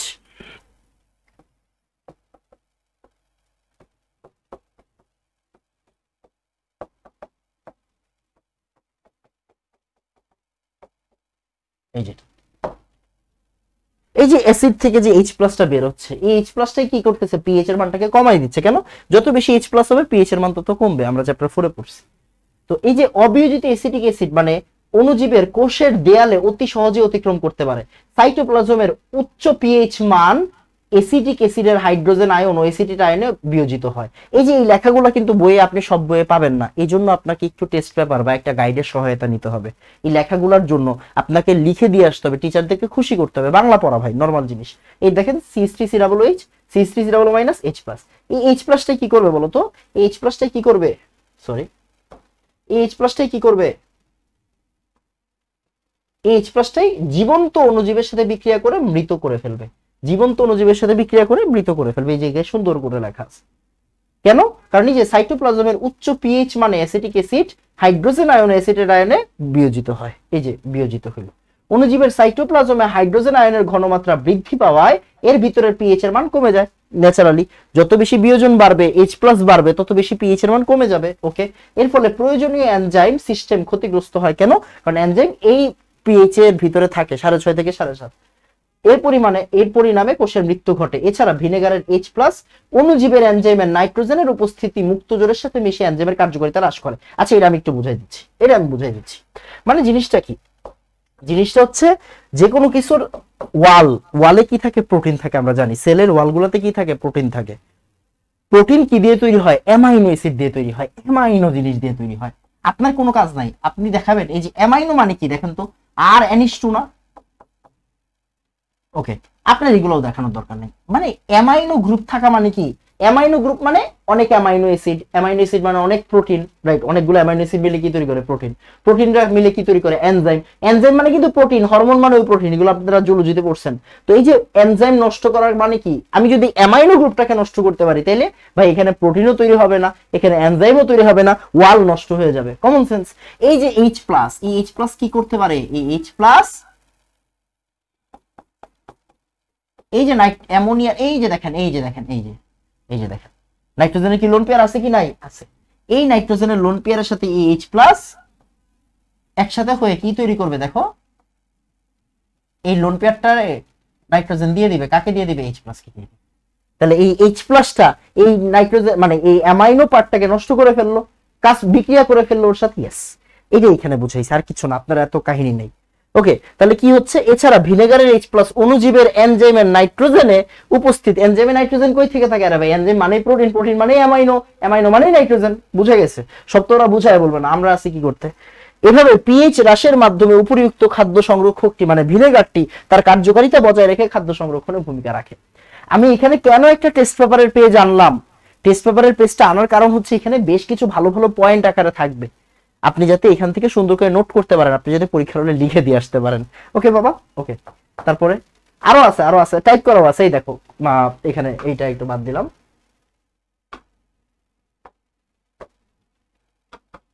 ওকে, দেখো এখানে কি? এই যে ভিনেগার, এখানে এই যে ভিনেগারের ক্রিয়া কৌশল লেখা আছে, প্রিজারভেটিভ রূপে ভিনেগারের ক্রিয়া কৌশল। এই জায়গাতেও গুছায় লেখা আছে। এই জায়গাতে সাইটোপ্লাজমের কথা অত বেশি নাই, এখানে জাস্ট নরমাল ব্যাকটেরিয়া নিজেদের খাদ্য হিসেবে গ্রহণ করে, খাদ্যের পচন শুরু হয়। প্রিজারভেটিভের কৌশল হলো ব্যাকটেরিয়া আক্রমণ থেকে রক্ষা করা। যেহেতু H প্লাস এর উপস্থিতিতে ক্ষতিকর ব্যাকটেরিয়া বেঁচে থাকতে পারে না, তাই প্রিজারভেটিভ ভিনেগারের গুরুত্ব অপরিসীম। মানে এটা হচ্ছে নরমাল লেখা, বাট ওইখানে কিন্তু সাইটোপ্লাজমের কথা, সেল ওয়াল নষ্ট হয়ে যাবে, এনজাইম নষ্ট হয়ে যাবে, এই কথাগুলো আছে। সো মানে এক একটা জায়গা থেকে কালেক্ট করে আমি এখানে স্লাইড গুলা বানাইছি, যাতে করে কি হয় আপনি বেস্ট অ্যান্সারটা কালেক্ট করতে পারেন এই জায়গা থেকে। ওকে, তারপরে আসেন এই যে এইটাও কিন্তু একটু আগে লেখা ছিল, এই H প্লাসটা কি করে? এই H প্লাসটা জীবন্ত ক্ষতিকর ব্যাকটেরিয়ার সাথে বিক্রিয়া করে মৃত বা নিষ্ক্রিয় করে ফেলে। ক্লিয়ার? ওকে। তারপরে ভিনেগারের ব্যবহার, এই যে ভিনেগারের ব্যবহার, খাদ্য সংরক্ষণ কৌশল, অনেক কিছু আছে বাবা এখানে। ওই যে একটু আগে আপনারা দেখাইলাম না, আপনার এই হিসেবে ভিনেগার, ওই হিসেবে ভিনেগার, বিভিন্নভাবে লিখতে জানতে হয়। তো এখানে যেমন আছে, কি আছে দেখো, খাদ্যবস্তুকে গাঢ় লবণের পানিতে ডুবিয়ে নিলে খাদ্য থেকে পানি দূর হয়। এরপর ওই খাদ্যবস্তুকে ভিনেগারে সিক্ত করে নেওয়া হয়। এরপর সমগ্র প্রক্রিয়াকে পিকলিং হলে সবজি, যেমন ভিনেগার পিকলিং করে খাদ্য মানে আচার তৈরি করে ভিনেগারের মাধ্যমে খাদ্য সংরক্ষণ করা যায়। ওকে, তারপর এই যে খাদ্যদ্রব্য সংরক্ষণে ভিনেগারের গুরুত্ব, তাহলে একটু খেয়াল করেন, যে টেস্ট পেপারে লেখা ছিল ওইখানে কিন্তু পয়েন্ট আকারে লেখা ছিল, এখানে কিন্তু পয়েন্ট নাই, এখানে টাইপ করানো আছে বাট পয়েন্ট নাই। আপনি বেটার অপশন গুলো দেখবেন। ভিনেগার, এই যে দেখেন ভিনেগারের একটা ভালো গুণ হচ্ছে সহজলভ্য ও নির্দোষ। সহজলভ্য মানে কি? খুব অল্প দামে পাওয়া যায় বাজারে। তারপরে অম্লীয় পরিবেশ, তাই ব্যাকটেরিয়া জন্মাইতে পারে না। ওকে। তারপরে অম্লযুক্ত হয় আচার সংরক্ষণে, সুপের স্বাদ বৃদ্ধি করতে, মাছ মাংস রান্নার কাজে। এই যে আমি কিন্তু পয়েন্ট করে দিচ্ছি, হ্যাঁ। তারপরে প্রোটিন অণুতে বিয়োজন সহজ ঘটে, মনে আছে? তাই মাছ মাংসের ভিনেগার সুফলদায়ক ভূমিকা রাখে। এই যে দেখেন, এটা এই যে মাছের লাইনে লিখবেন সালাদ তৈরিতে ভিনেগার। এই দেখেন সালাদ তৈরিতে ভিনেগার। আপনি পয়েন্ট আকারে লেখেন ভাই, আপনি পয়েন্ট আকারে লেখেন। এখানে পয়েন্ট আকারে দেয় নাই, কেন দেয় নাই? বইয়ে যেমনি আছে আমার টাইপিস্ট আমরা টাইপ করে দিছে। বইয়ের তো এত টাকা পড়ে নাই, আপনাকে নিজের ক্রিয়েটিভিটি প্রকাশ করতে হবে, ওইটার জন্যই বলা হয় ক্রিয়েটিভ কোশ্চেন। ওকে। তারপরে আসেন, এই যে দেখেন চাটনির মতো রেসিমস নামক বিভিন্ন জিনিস তৈরি করতে কি করা হয় বলেন তো? ভিনেগার দেওয়া হয়। তারপরে ফুলকপি সবজি টুকরাকে চিনি লবণ ফুটিয়ে নিলে রেসিমস তৈরি হয়, যা পরবর্তী মৌসুমে খাওয়া যায়। এই যে একটা পয়েন্ট। তারপরে এই যে দেখেন এসিডের মাধ্যমে পিকলিং বা আচার তৈরিতে ভিনেগারের গুরুত্ব সবচেয়ে বেশি। ক্লিয়ার? তারপরে ভিনেগারে ডুবিয়ে সংরক্ষণ, ভিনেগার এই যে পেঁয়াজ রসুন কাঁচামরিচ এগুলো ভিনেগারে সংরক্ষণ করা যায়। সুন্দর। মানে এখানে সবকিছুই লেখা আছে, স্লাইড গুলোতে সবই লেখা আছে। আপনি পয়েন্ট গুলো নোট করে যত বেশি পয়েন্ট আকারে লিখতে পারবেন তত বেশি নাম্বার পাওয়ার চান্স সবচেয়ে বেশি থাকবে। আসেন আমরা কি বলে এমসিকিউ গুলো করে ফেলি। কোনটি উত্তম খাদ্য সংরক্ষক? ভিনেগার। ওকে। নিচের কোনটি ইনভার্টেজ ব্যবহার করে প্রস্তুত করা হয়? ভিনেগার। ভিনেগার কিরূপে খাদ্য সংরক্ষণ করে? H+ প্রদানের মাধ্যমে। মল্ট ভিনেগার প্রস্তুতিতে সুক্রোজের আদ্র বিশ্লেষণে কোন এনজাইম? মল্ট ভিনেগার সুক্রোজের আদ্র বিশ্লেষণে ইনভার্টেজ এনজাইম। মল্টেজ হতে গ্লুকোজ, এটা কিন্তু মল্টেজ হতে গ্লুকোজ উৎপাদনের ক্ষেত্রে কোন এনজাইম ব্যবহার করা হয়? মল্টেজ বললে ম্যালটেজ দিয়ে দিবেন, বুঝছেন? মল্টেজ বললে ম্যালটেজ দিয়ে দিবেন। নিচের কোনটি ভিনেগারে? দেখেন এই যে ভালো প্রশ্ন। 6 থেকে 10% ইথানোয়িক অ্যাসিড, 94 থেকে 90% পানি। তারপরে এর সংকেত কি? এ হচ্ছে আমার ইনভার্ট, মানে হচ্ছে ইনভার্ট চিনি মানে হচ্ছে সুক্রোজ। Sucrose C12H22O11। এই যে এটা। বি থেকে ভিনেগারের মূল উপাদান তৈরির উৎপন্ন করা হয় কোনটা? দেখো বি মানে হচ্ছে ইথানল। ইথানল থেকে ইথানোয়িক অ্যাসিডে কেমনে যায় বলতো? জারণ প্রসেসের মাধ্যমে, রাইট? জারণ, অক্সিজেন যোগ করা মানে হচ্ছে জারণ প্রসেস। নিচের কোনটি ভিনেগার? 6 থেকে 10% ইথানোয়িক অ্যাসিড, 6 থেকে 10% ইথানোয়িক অ্যাসিড মানে 8% ইথানোয়িক অ্যাসিড। ভালো প্রশ্ন। নিচের কোনটিকে ভিনেগার বলে? 6 থেকে 10% ইথানোয়িক অ্যাসিডকে ভিনেগার বলে। ওকে। তারপরে ভিনেগারের বৈশিষ্ট্য কি? ব্যাকটেরিয়ার জন্য প্রতিকূল পরিবেশ সৃষ্টি করে, সবজি করে, তেল ও চর্বি জারণ প্রতিরোধ করে। না, এটা হচ্ছে অ্যান্টিঅক্সিডেন্টের কাজ। ভিনেগার কিন্তু অ্যান্টিঅক্সিডেন্ট না। তাহলে 1 আর 2 হচ্ছে কারেক্ট অ্যান্সার। তারপরে মল্ট মিশ্রণে কত শতাংশ ইথানল থাকে? 10%। তারপর C12H22O11 প্লাস পানি, এক্সটা কি বলতো? এক্স হচ্ছে ইনভার্টেজ। Yes, invertase. তারপর আসো, ভিনেগারে পানির পরিমাণ কত? ভিনেগারে পানির পরিমাণ হচ্ছে 94। এই যে দেখো, এই যে এটা কেন দেখো 6 থেকে 10%, মনে আছে? 6 থেকে 10% যদি ইথানোয়িক অ্যাসিড হয় তাহলে 90 থেকে 94% কি হবে? পানি হবে।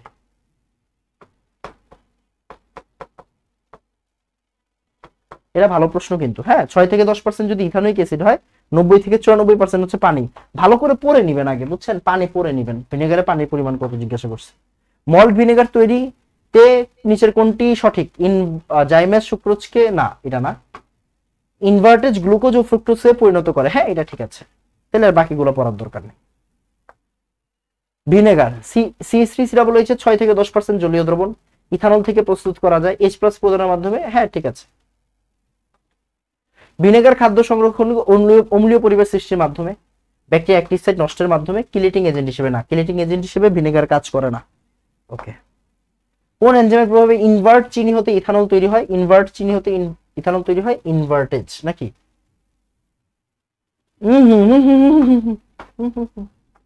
মুরব্বি জাইমেস এনজাইমের মাধ্যমে, রাইট? ভিনেগার দ্বারা খাদ্য সংরক্ষণের পদ্ধতিটির নাম কি? আচার তৈরি, পিকলিং। ওয়াও, শেষ হয় নাই, দাঁড়াও। এই যে খাদ্য সংরক্ষণ, এখানে সব খাদ্য সংরক্ষণের সিকিউ আছে। আচ্ছা, এইবার আপনি এক্সট্রা কিছু জিনিস পড়ে রাখবেন। ভাইয়া এখানে লিখে দিছি, ভাই এখানে লিখে রাখছি। এক সেকেন্ড আমি একটু দেখি তো আমাদের কি। ওকে, আছে, হ্যাঁ আছে। ওকে ওকে ওকে, মনোযোগ দিয়ে খেয়াল করেন। ভাই এখানে কিছু জিনিস এক্সট্রা দিয়ে রাখছি, সেটা হচ্ছে ভিনেগার ও বিএইচএ বিএসটির পার্থক্য। এই জিনিসটা একবার রিডিং পড়ে যাবেন। ভাইয়া কথা শুনেন, আপনার কাছে মনে হইতে পারে যে ওকে আনাম ভাই শুধু ভিনেগার থেকেই তো প্রশ্ন আসবে, তাহলে আমি কেন এগুলো পড়বো? আমি আপনারা পড়তে বলছি এই জন্য পড়বেন। Okay please, vinegar, BHA, BHD এগুলোর পার্থক্য একটু পড়বেন। এই তো খাদ্য সংরক্ষক। আচ্ছা এবার একটু খেয়াল করেন, এই যে দেখেন লবণ দ্বারা খাদ্য সংরক্ষণ কৌশল, অত বেশি আসে না বাট একটু পড়ে ফেলবেন। লবণ একটি প্রাকৃতিক প্রিজারভেটিভ। লবণ খাদ্যদ্রব্য থেকে পানি টেনে নেয় এবং ডিহাইড্রেশনে কাজ করে, ফলে খাদ্যদ্রব্যে জীবাণুর জন্য প্রয়োজনীয় অনুকূল পানি পরিমাণ পানি দুষ্প্রাপ্য হয়ে পড়ে এবং জীবাণুর বংশবৃদ্ধি থেমে যায়। লবণের এনজাইমের ক্রিয়াকে বাধাগ্রস্ত করে। লবণ অক্সিজেনের দ্রাব্যতা হ্রাস করে, ফলে বায়ুজীবী ব্যাকটেরিয়ার বৃদ্ধি লাভ করতে পারে না। লবণ ও এসিডের মিশ্রণ পচনকারী জীবাণু প্রতিরোধ করে। স্পোর গঠনকারী অ্যারোবিক ও অবাধ ব্যাকটেরিয়া লবণ সহ্য করতে পারে না। তো এই যে লাইনগুলো একটু রিডিং পড়বেন আপনার সুবিধা, বারবার বলতেছি আপনার সুবিধা, একটু পড়ে যান। এই যে দেখেন খাদ্য সংরক্ষণে সি এর গুরুত্ব। সি কি? সি হচ্ছে তেল, সি হচ্ছে সরিষার তেল। তো এই যে এইগুলাকে আপনার পড়তে হবে না। এই যে দেখো, এই দেখো তৈল মানে তেল। এখন খাদ্য সংরক্ষণে সরিষার তেলের কি গুরুত্ব? সরিষার তেল খাদ্যের উপরে তেলের স্তর সৃষ্টি করে। তেল পানির সাথে অদ্রবণীয় হয়, উক্ত পরিবেশে পানি যুক্ত হতে পারে না। জলীয় পরিবেশ ব্যতীত অণুজীবের বৃদ্ধিও সম্ভব নয়। এভাবে এটি কার্যকরভাবে খাদ্যর ব্যাকটেরিয়া বৃদ্ধি প্রতিহত করে। এই প্রাকৃতিক খাদ্য রক্ষকটি বাড়িতে আচার সংরক্ষণে কাজ করে। এর দ্বারা চাটনি বিভিন্ন কিছু বানানো যায়। মানে নর্মাল পড়ালেখা ভাই, নর্মাল পড়ালেখা। তেল দিলে পানির দরকার হয় না, পানি ছাড়া অণুজীব বাঁচে না, মানে ব্যাকটেরিয়া নাই এই জায়গায়। তেল দিলে আচার সংরক্ষণ করা যায়, মানে এখানে আপনি তেলের ইয়াটা করবেন। ওকে, মানে আপনার কাজ সিম্পল, আপনার কাজ হচ্ছে খুবই সিম্পল কথা, যেখানে আপনি বুঝাই দিবেন যে ভাই আমি পড়ে আসছি, আপনি যাতে খাতার খালি না রেখে আসতে হয়। এই জন্য ভাই কিন্তু এই লাইনগুলো অ্যাড করে দিছি, বুঝছেন? তারপরে এই যে দেখেন এখানে এই যে NaCl এর ব্যবহার দেওয়া আছে। NaCl, এই যে NaCl, এটাও কিন্তু NaCl। তো একটু রিডিং পড়ে যাবেন, এগুলো পড়ে গেলে আপনার লস নাই, বুঝছেন ভাই? এখানে দিয়ে রাখছে, আপনি রিডিং পড়ে যায়। তারপর এই যে দেখেন উদ্দীপকের সংরক্ষিত খাদ্যবস্তু হচ্ছে সবজি। গ্রীষ্মকাল পদ্ধতির খাদ্য হচ্ছে মাছ। এই যে দেখেন সবজি আর মাছ। এখন দেখেন সবজি সাধারণত দ্রুত পচনশীল খাদ্য নয়, কিন্তু মাছ একটি দ্রুত পচনশীল খাদ্য। 7 থেকে 8% NaCl হচ্ছে প্রাকৃতিক ফুড প্রিজারভেটিভ, যার কোনো পার্শ্ব প্রতিক্রিয়া নেই। NaCl এর বিভিন্ন ঘনমাত্রায় দ্রবণ খাদ্যদ্রব্য থেকে মুক্ত পানিতে শোষণ করে নেয়, ফলে খাদ্যদ্রব্যের মধ্যে অণুজীব জন্মাতে পারে না। মানে এখানে NaCl এর সাথে কার কথা বলা হয়েছে দেখেন তো, এই যে আরেক বান্দা ফরমালিন। মানে NaCl এর সাথে ফরমালিন দুইটাই তো প্রিজারভেটিভ, বাট ফরমালিনটা নিষিদ্ধ প্রিজারভেটিভ, NaClটা নিষিদ্ধ প্রিজারভেটিভ না। এই NaCl আর ফরমালিনের কিন্তু এখানে কি দেওয়া আছে বলেন তো? একটা পার্থক্য দেওয়া আছে।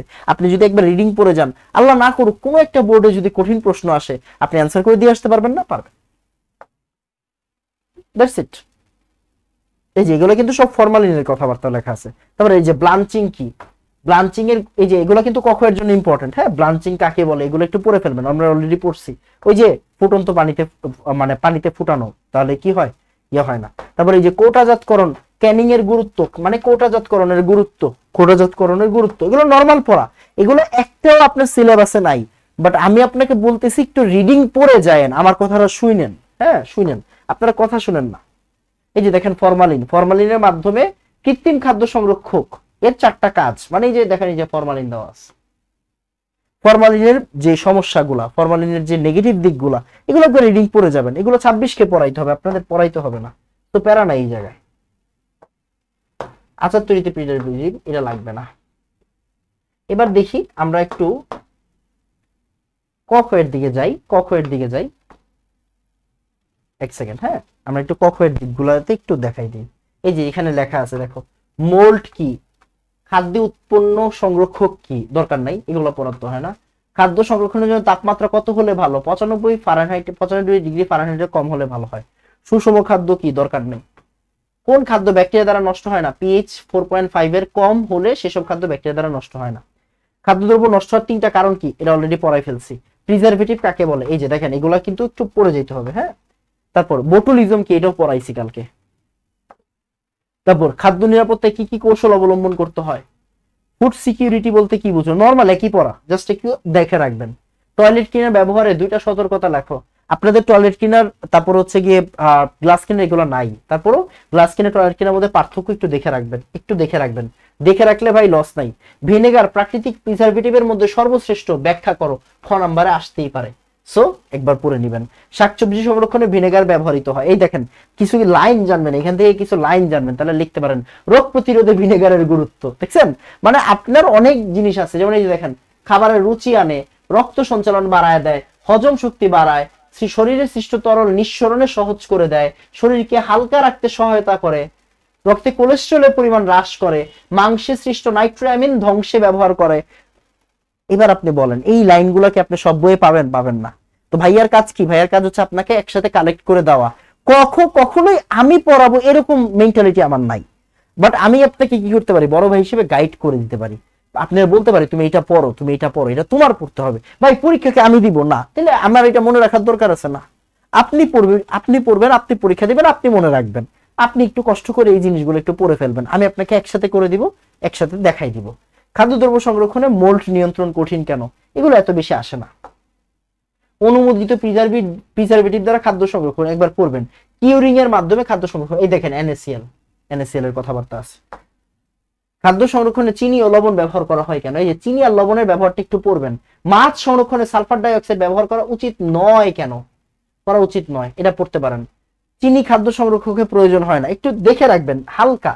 আখের রস থেকে ভিনেগার প্রস্তুতিতে মাটির জার ব্যবহার করা হয় কেন? এই যে একটু আগে পড়ছিলাম না মাটির জার, দেখেন আখের রসে পরিশ্রুত রসকে 3-5 লিটারে পোড়া মাটির জারে স্থানান্তরে 10-15 মিনিট ফুটিয়ে ঠান্ডা করা হয়, এতে অবাঞ্ছিত ব্যাকটেরিয়া মারা যায়, এজন্য আখের রস থেকে ভিনেগার প্রস্তুতিতে মাটির জার ব্যবহার করা হয়। খাদ্য নিরাপত্তায় রসায়নের গুরুত্ব, এই যে এগুলা মাঝে মাঝে দেখবেন হুট করে কোনো না কোনো বোর্ড কঠিন প্রশ্ন বানাইতে গিয়ে এরকম প্রশ্ন আপনাকে দিয়ে দিছে, তখন আপনি কি করবেন, আপনি একবার পড়ে নেবেন। ভাইয়া কিন্তু সব এখানে দিয়ে দিচ্ছি।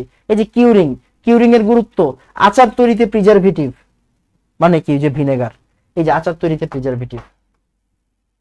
তারপরে এই যে কিউরিং পদ্ধতির সুবিধা, কিউরিং মানে হচ্ছে গিয়ে কি বলতো, ওই যে লবণ। খাদ্য সংরক্ষণের বহুল প্রচলিত রাসায়নিক প্রক্রিয়া হলো কিউরিং। কোন খাদ্যকে খাবার লবণ এর দ্বারা সংরক্ষণ করার প্রক্রিয়াকে কিউরিং বলে। 7-8% NaCl দেওয়া হয় সবুজ ফলমূল সংরক্ষণে। দীর্ঘদিন ব্যবহারের জন্য লবণের দ্রবণে ল্যাকটিক অ্যাসিড ব্যাকটেরিয়া সৃষ্টি ল্যাকটিক অ্যাসিড উৎপাদনে অনুকূল পরিবেশ পায় না। খাদ্যের নরম অবস্থা রোধে 0.1 থেকে 0.2% ক্যালসিয়াম ক্লোরাইড দ্রবণ যোগ করা হয়। এই যে এটা যদি একটু শিখে রাখেন, আপনার লসটা কোন জায়গায়, লস আছে? কোনো লস নাই। ওকে, তাহলে আমাদের অফিসিয়ালি ফার্স্ট পেপার শেষ, আলহামদুলিল্লাহ। আমাদের অফিসিয়ালি ফার্স্ট পেপার শেষ। আমাদের ফার্স্ট পেপারের গুণগত রসায়ন, রাসায়নিক পরিবর্তন, আল্লাহর রহস্যের মধ্যে শেষ। আমরা একটু দেখি একটু, হ্যাঁ আসেন, হ্যাঁ 5 মিনিট মনোযোগ দিয়ে খেয়াল করেন। হ্যাঁ দেখেন,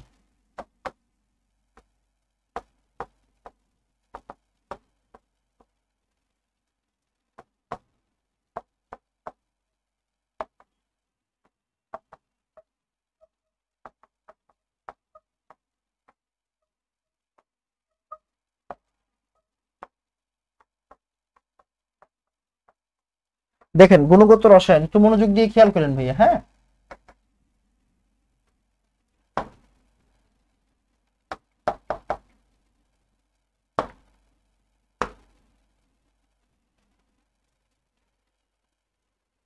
একটু যান, আপনারা সাবস্ক্রাইবও করেন না, লাইকও করেন না, যাই হোক এটা আপনাদের ব্যাপার, এটা তো আসলে আমি চাইলেও আপনাদেরকে করতে পারবো না।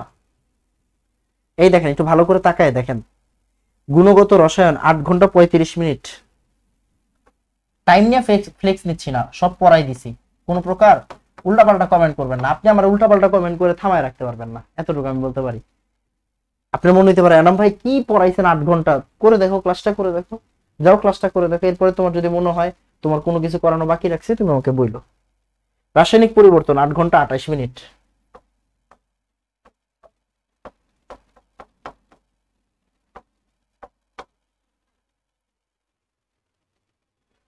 8 ঘন্টা 51 মিনিট।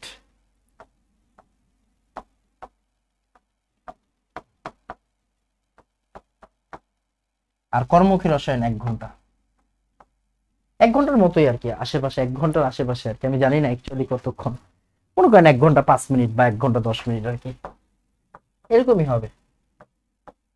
এটা এখন বলা যাচ্ছে না, এটা আসলে মার্জে দিলে বোঝা যাবে।